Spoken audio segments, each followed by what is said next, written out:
नमस्कार, मी तृप्ती देसाई आणि माझ्याबरोबर अभिजित दादा बिचुकले आहे. आज आम्ही पुण्यात आहोत.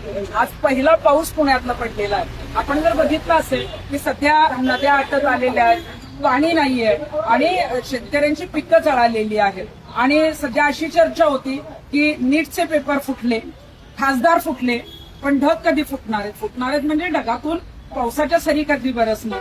आणि आज त्याची सुरुवात पुण्यातून झालेली आहे. त्यामुळं निश्चितच बळीराजाला यापुढे कुठली अडचण येऊ नये, भरपूर पाऊस पडू दे अशी आमची इच्छा आहे.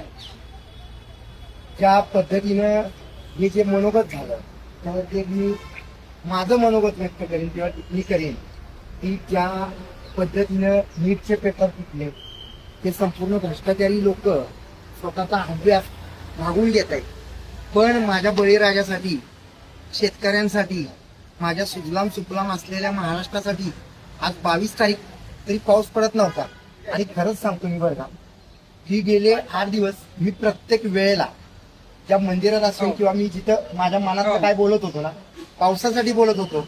आणि योग असा आला की आज आम्ही दोघंही खूप दिवसांनी एकत्र आलो आणि पाऊस आलेला आहे.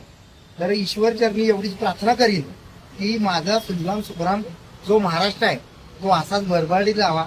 आणि विठू माऊलीची वारी सुरू होते, तर त्या येणाऱ्या वारीला मनपूर्वक आमच्या दोघांच्याही शुभेच्छा. आणि असाच विठुरायानं हा पाऊस आम्हाला द्यावा. आणि